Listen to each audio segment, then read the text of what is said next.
Governo Novo. Ideias novas.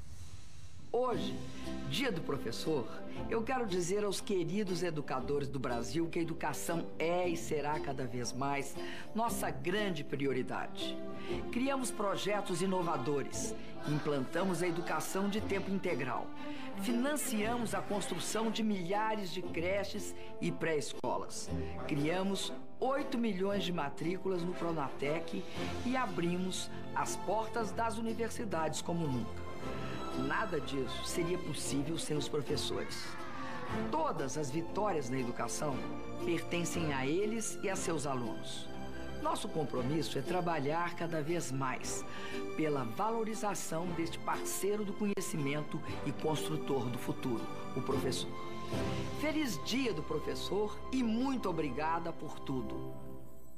O compromisso de Dilma com o futuro do Brasil e dos brasileiros ficou claro no primeiro debate deste segundo turno, realizado ontem pela Band. Já Aécio mostrou um lado desconhecido. Irritado com alguns questionamentos, ele chegou a ofender Dilma e deixou de responder várias perguntas. Já Dilma não perdeu a compostura e não fugiu de nenhum tema. Veja. Combate à corrupção. Candidato, a minha indignação em relação a tudo que acontece, inclusive no caso da Petrobras, é a mesma de todos os brasileiros. A minha determinação, candidato, de punir todos os investigados que sejam culpados, os corruptos e os corruptores, é total. Quero lembrar que 2 leis aprovadas no meu governo no ano passado dão base para esse processo de investigação da Petrobras. A primeira, a Lei 12.830, que garante a independência do delegado. Por quê? Antes, no passado, por exemplo, na pasta rosa, o delegado começava a investigar, mandavam ele para um exílio dourado. A outra, que regulamentou justamente a delação premiada, a 12.850. Além disso, candidato, eu me pergunto, aonde estão todos os envolvidos com o caso Civan, todos soltos? Aonde estão todos os envolvidos na compra de votos durante a reeleição? Todos soltos.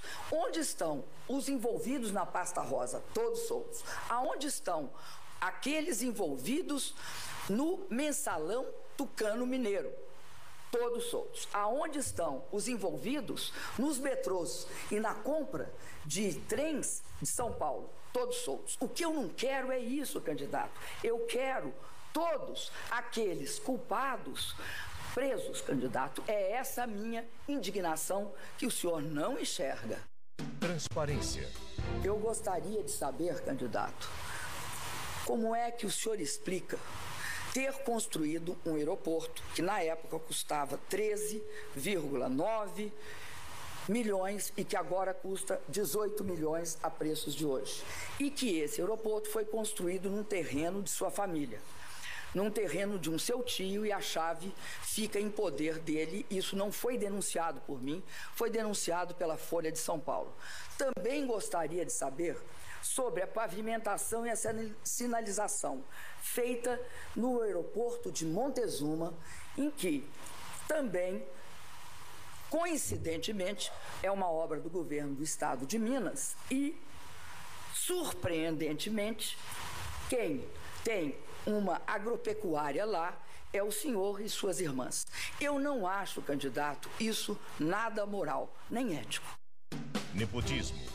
Hoje no Brasil é proibido o nepotismo. E o nepotismo se caracteriza por o emprego de familiares no governo. E o senhor tem uma irmã, um tio, 3 primos e 3 primas no governo. O senhor pode olhar o governo federal, o senhor não vai achar um parente meu. Compromisso social. Como é que o senhor quer que eu acredite que, com a mesma receita, o mesmo cozinheiro, vocês vão entregar um prato diferente do que já entregaram para o Brasil?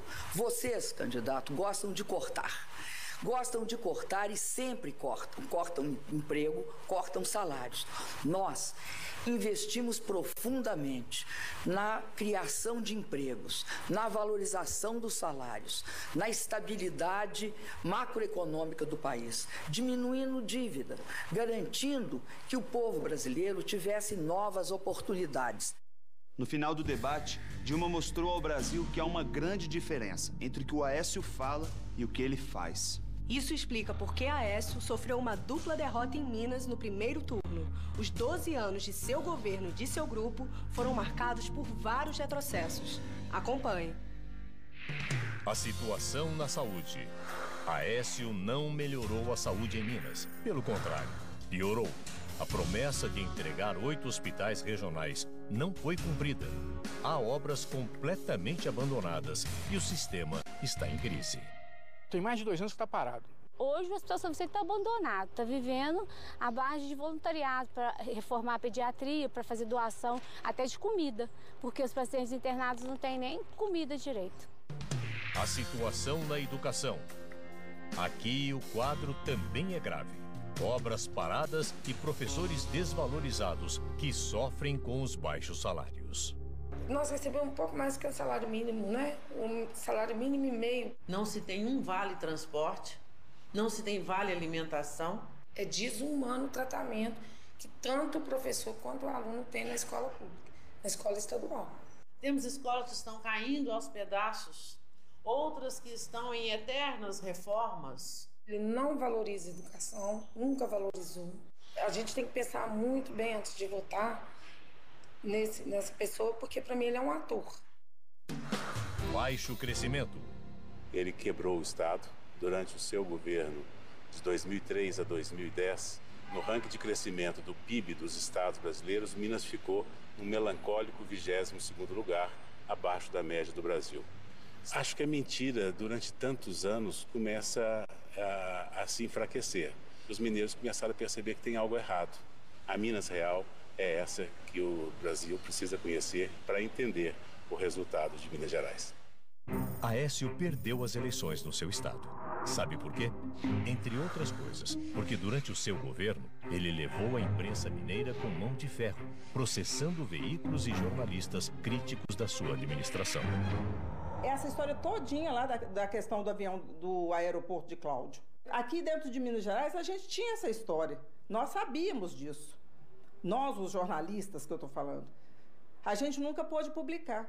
Simplesmente castraram a liberdade de imprensa, fazendo com que Minas, durante 12 anos, tivesse todos os atos negativos escondidos. Matérias, por exemplo, que denunciavam a falta de assistência, né, para crianças e adolescentes de Minas Gerais, que mostrava a situação precária de equipamentos públicos, né, a falta de escola infantil, por exemplo, né, isso tudo foi vetado. Na medida que os mineiros tiveram conhecimento de todos estes absurdos, os mineiros deram o seu recado na urna. Agora eu acho que é o momento da sociedade brasileira saber disso e evitar que esse mal maior aconteça.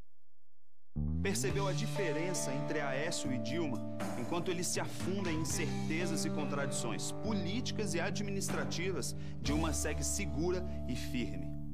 Eu acredito que 2 projetos e 2 visões de Brasil estarão se apresentando. Nós fizemos o mais profundo processo de distribuição de renda e inclusão social das últimas décadas. Tiramos 36 milhões de pessoas da pobreza extrema, da miséria, e elevamos 42 milhões de pessoas à classe média. Nós lançamos as bases para um novo ciclo de desenvolvimento. O fundamento desse novo tempo é a educação, da creche à pós-graduação, estimulando a ciência, a tecnologia, a inovação, garantindo melhores empregos, melhores salários. Houve um tempo em que o povo não tinha vez, mas isso acabou quando Lula chegou lá. Dilma veio depois e por sua vez também fez a nossa vida melhorar. Lula reduziu a fome, Dilma a miséria, e tudo começou a clarear. O Bolsa Família chegou e Dilma ampliou, e a gente saiu do lugar. Não deixe a mudança parar. Não deixe parar de mudar. Não deixe a mudança parar. Não deixe parar de mudar. Eu tô com Dilma.